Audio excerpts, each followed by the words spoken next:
السلام علیکم ورحمۃ اللہ وبرکاتہ۔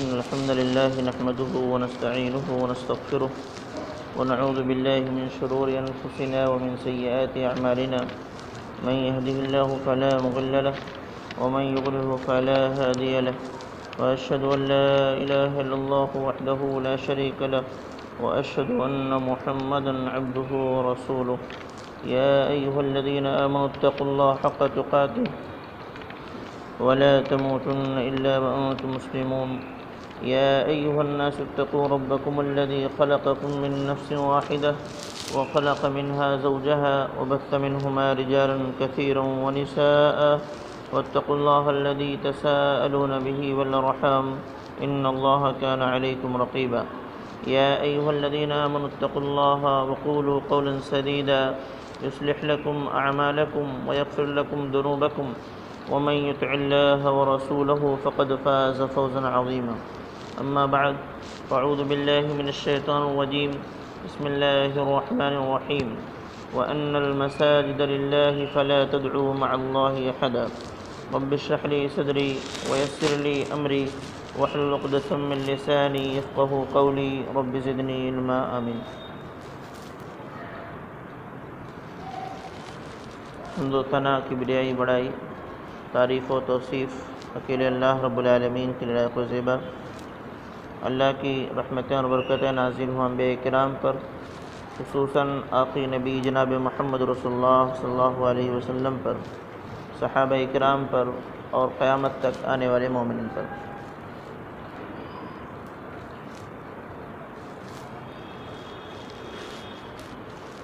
معزز حاضرین،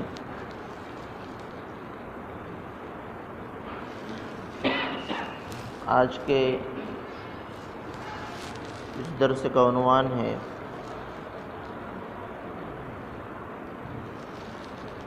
اسلامی معاشرہ کی تشکیل۔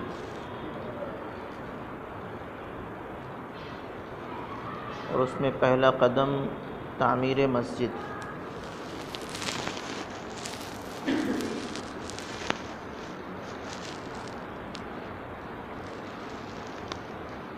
کوئی بھی معاشرہ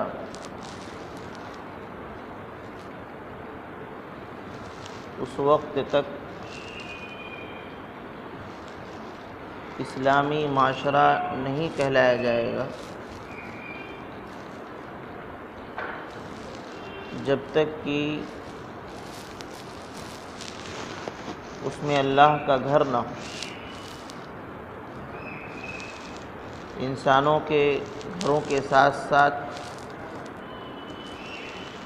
اللہ کا گھر جب تک نہیں ہوگا تب تک وہ معاشرہ اسلامی نہیں کہلا سکتا۔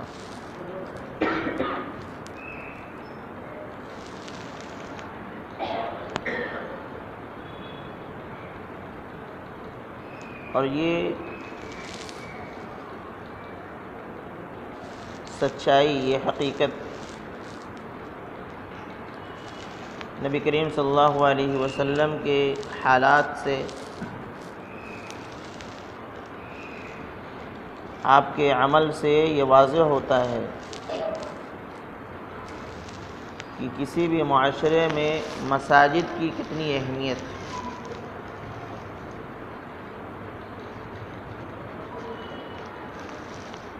اللہ کے نبی صلی اللہ علیہ وسلم نے سب سے پہلے کون سی مسجد تعمیر فرمائی ہے؟ اللہ کے نبی صلی اللہ علیہ وسلم نے سب سے پہلے کون سی مسجد تعمیر فرمائی ہے؟ بتائیں۔ مسجد قباء، جزاکم اللہ خیر۔ سب سے پہلی مسجد جو نبی کریم صلی اللہ علیہ وسلم نے تعمیر فرمایا وہ مسجد قباء ہے۔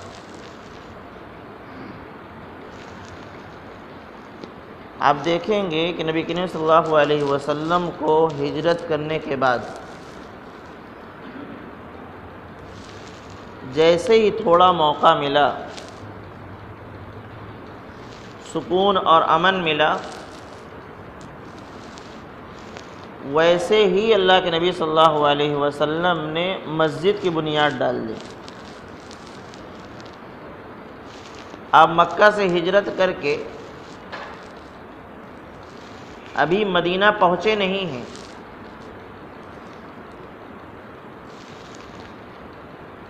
اس سے پہلے ایک بستی ملی، ٹھہرنے کا موقع ملا، سکون ملا، چین ملا،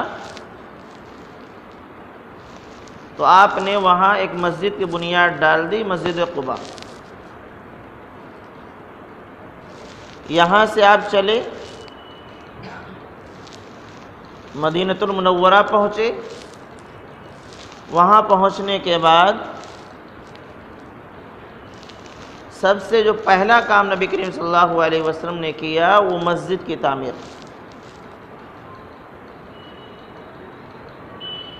اس سے اندازہ ہوتا ہے کہ اسلام اور مسجد کا یا مسلمان اور مسجد کا کتنا گہرا تعلق ہے کہ نبی کریم صلی اللہ علیہ وسلم نے رہنے کے لیے اپنا گھر نہیں بنایا، اس سے پہلے مسجد بنا ڈالی۔ آدمی ایک ایسے دیار میں، ایک ایسے شہر میں ہے جہاں اس کا کوئی گھر بار نہیں ہے، اپنا مکان نہیں ہے، اپنا کاروبار نہیں ہے،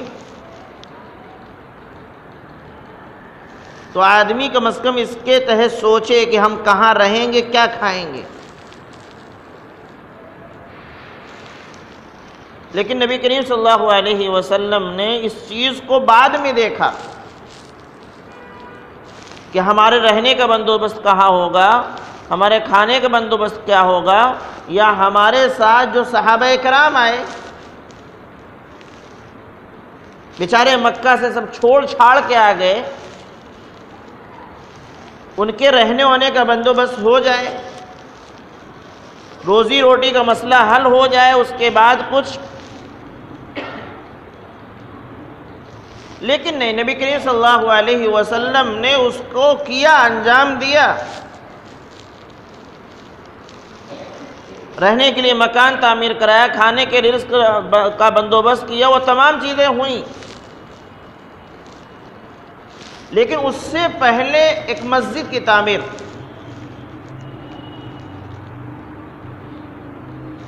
نبی کریم صلی اللہ علیہ وسلم نے اس مقام پر جہاں پر آپ کی اونٹنی بیٹھی تھی اللہ کے حکم سے، اور آپ نے فرمایا تھا ھذا منزلنا، انشاءاللہ اگر اللہ نے چاہا تو یہی ہماری منزل ہوگی، یہی ہمارا ٹھکانہ ہوگا۔ نبی کریم صلی اللہ علیہ وسلم نے ایک رات، 2 رات آرام کیا۔ کس صحابی رسول کے یہاں؟ ہاں، آپ نے آرام فرمایا۔ کون آپ کا میزبان بنا؟ ہاں، ابو ایوب انصاری اللہ تعالی عنہ، انہی کے گھر کے سامنے ہی یہ جگہ تھی، وہ کجاوا لے کے بھاگ گئے تھے، ایک صحابی رسول نے نکیل تھام لی تھی، تو آپ نے فرمایا کہ جہاں کجاوا وہیں آدمی رہتا ہے، چنانچہ وہیں چلے گئے تھے۔ آرام کرنے کے بعد نبی کریم صلی اللہ علیہ وسلم نے مسجد کی تعمیر کی فکر کی۔ مسجد کہاں تعمیر کی جائے؟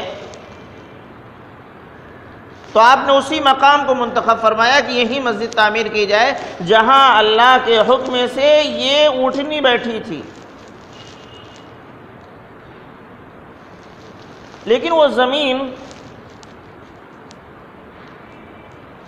2 یتیم بچوں کی ملکیت تھی جن کے والدین کا انتقال ہو چکا تھا، وراثت میں وہ زمین ان کو ملی تھی۔ تو نبی کریم صلی اللہ علیہ وسلم نے ان بچوں کو بلوایا، اور جن کی ماتحتی میں ان کی پرورش ہو رہی تو ان کو بلوایا۔ بخاری کے الفاظ ہیں کہ آپ نے بنو نجار کے سرداروں کو بلایا. بنو نجار ایک قبیلہ تھا، اسی کے 2 یتیم بچے تھے. وہ لوگ آئے تو اللہ کے نبی صلی اللہ علیہ وسلم نے فرمایا کہ اس جگہ کی مجھ سے قیمت طے کرو. ثامنونی، قیمت بتاؤ، اس کی کیا قیمت ہوگی؟ بچوں نے کہا کہ اللہ کے نبی ہم اس کو آپ کے لیے ہبہ کر رہے ہیں. یہاں آپ اللہ کا گھر بنائیں گے، آپ خود اللہ کے رسول ہیں، آپ سے ہم سودا بازی کریں؟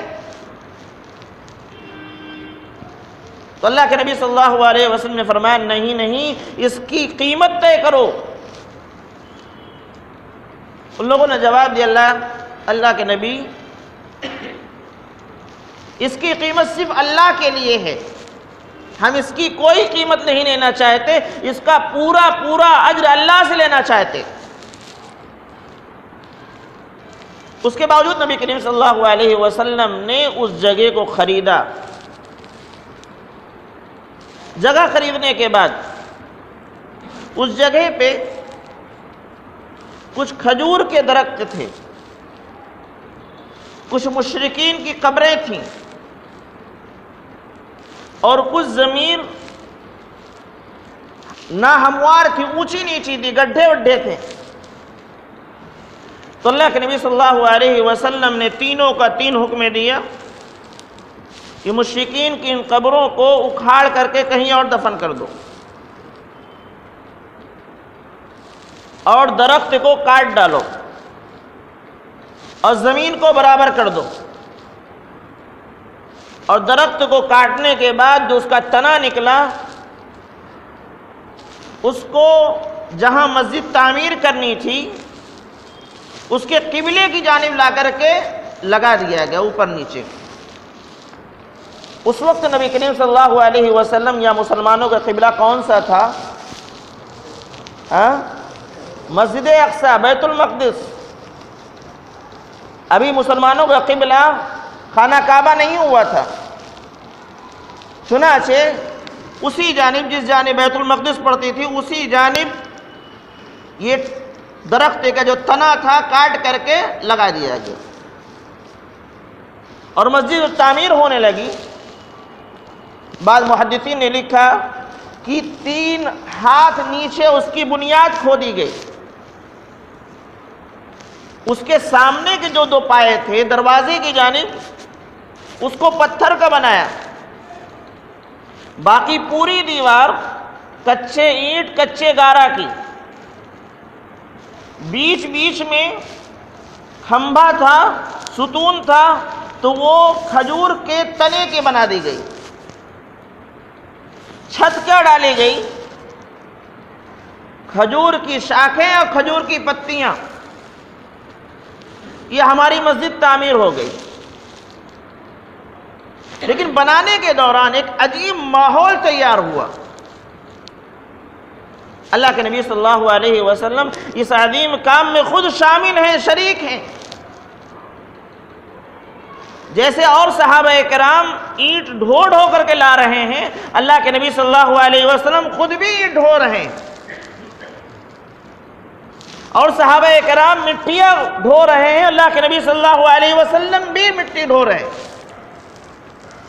اور ساتھی لوگ صحابہ کرام تھک نہ جائیں، اوب نہ جائیں، بیچ بیچ میں اشعار نبی کریم صلی اللہ علیہ وسلم بھی پڑھ رہے ہیں، صحابہ کرام بھی پڑھ رہے ہیں.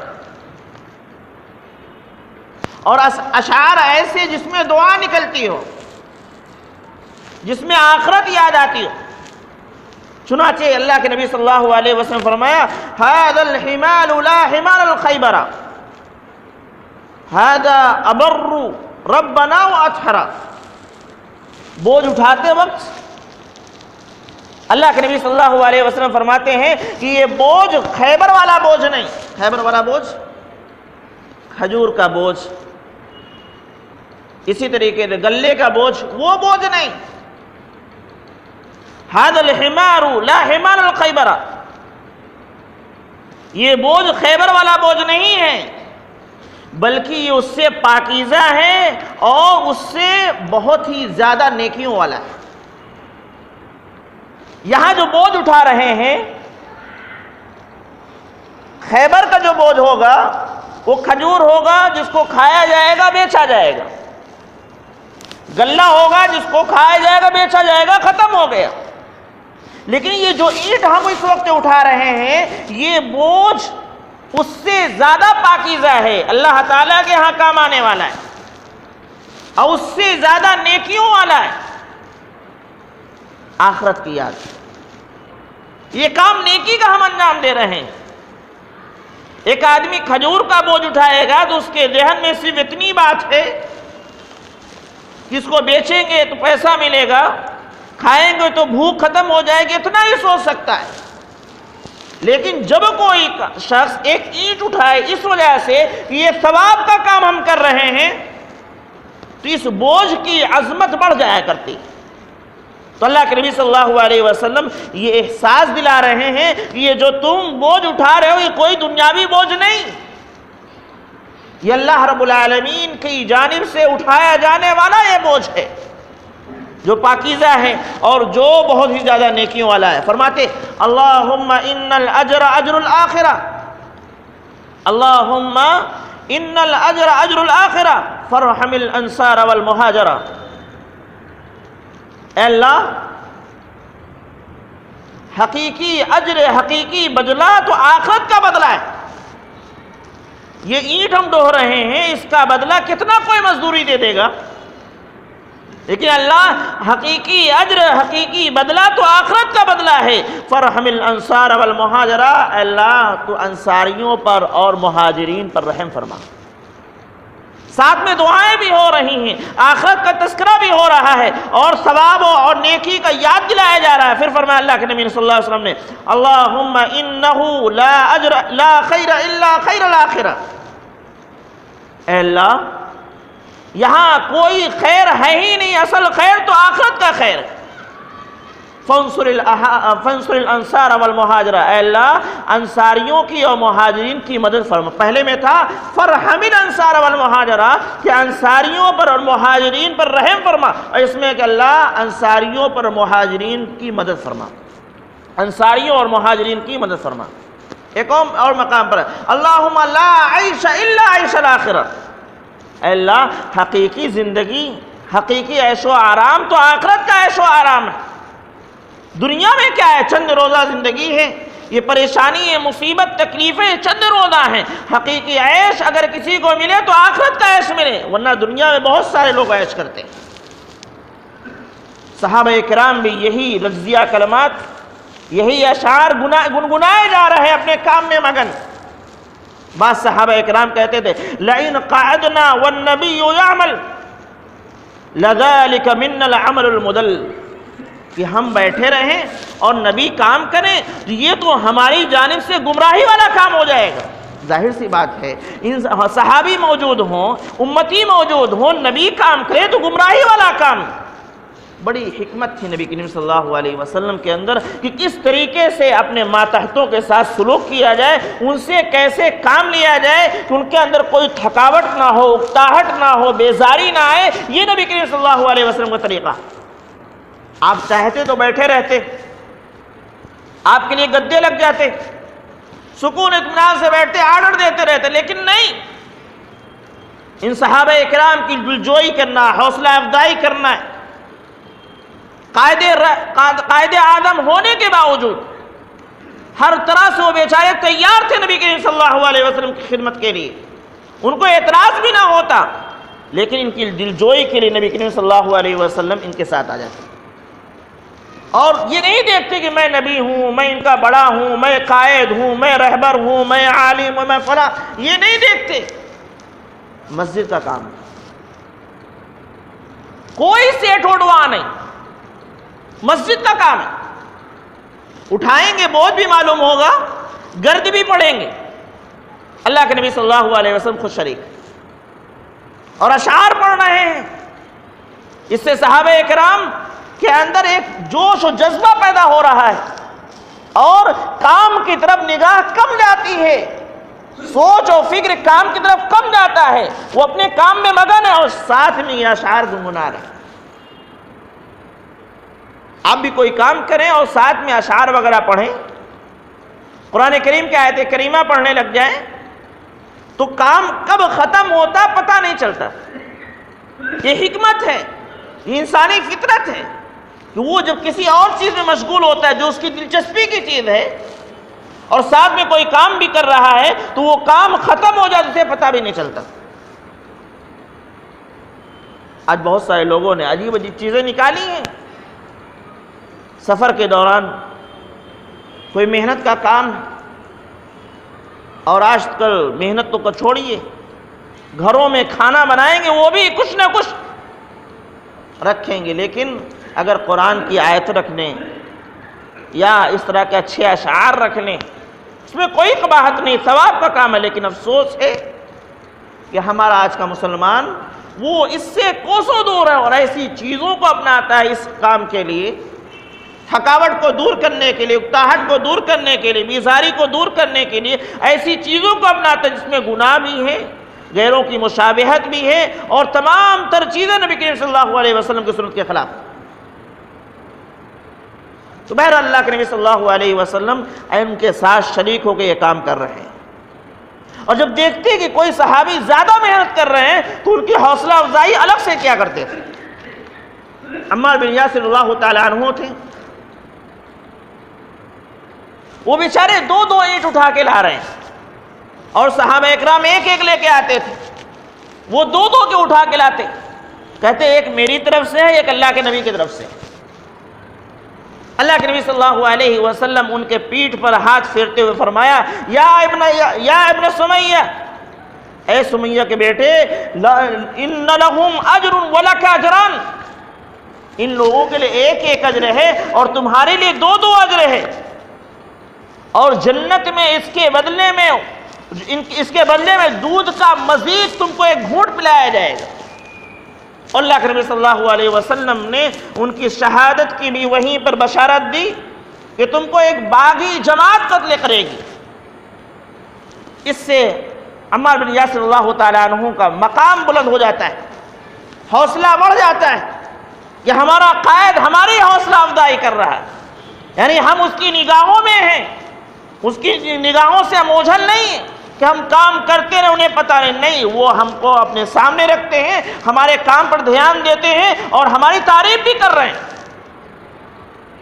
یہ ہے قائدانہ صلاحیت۔ عمار بن یاسر کون ہے؟ کون بتائے گا؟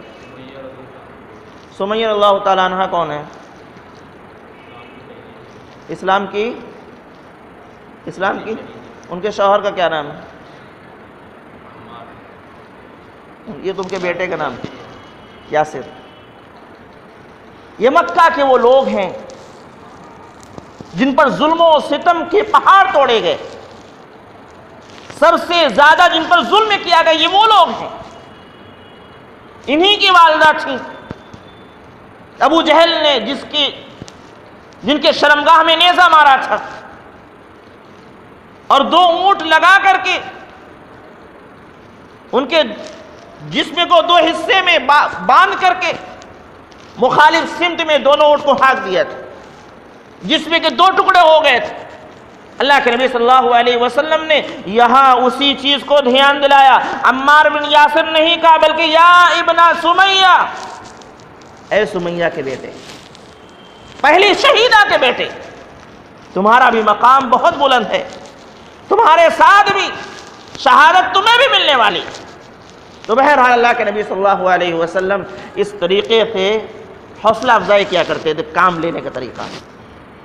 اور ایک چیز اور وہاں دیکھنے کو ملی کہ جب دیکھتے کوئی شخص کسی کام میں زیادہ ماہر ہے تو اس کو آگے بڑھانے کی کوشش کرتے، کوئی ماہر ہے کسی فن میں تو اس سے استفادہ کی کوشش۔ ایک صحابی رسول طلق بن علی الیمامی، ان کا فن معماری میں وہ بہت ماہر تھے، اینٹوں کو جوڑنے میں، اینٹ گارا کرنے میں بہت ماہر تھے۔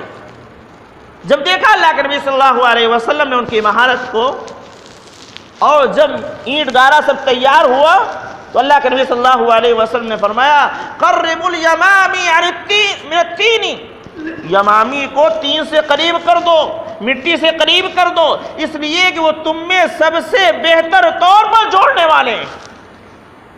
کوئی بھی جوڑ سکتا ہے، لیکن یہاں یہ ہے جو ماہرین فن ہے اس سے استفادہ کیا جائے۔ جو کسی فن میں مہارت رکھتا ہے تو اس کے فن کا استفادہ کیا جائے، اس سے اچھے جو نتیجہ نکل سکتا ہے اس کو حاصل کیا جائے۔ انشاءاللہ بھی تھوڑی سی گفتگو اس پر بھی آگے آئے گی کہ آج حالات کیسے ہیں۔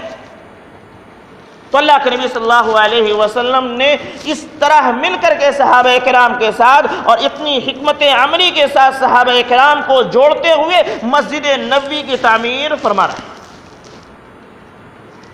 اس مسجد کو تعمیر کرنے میں تقریباً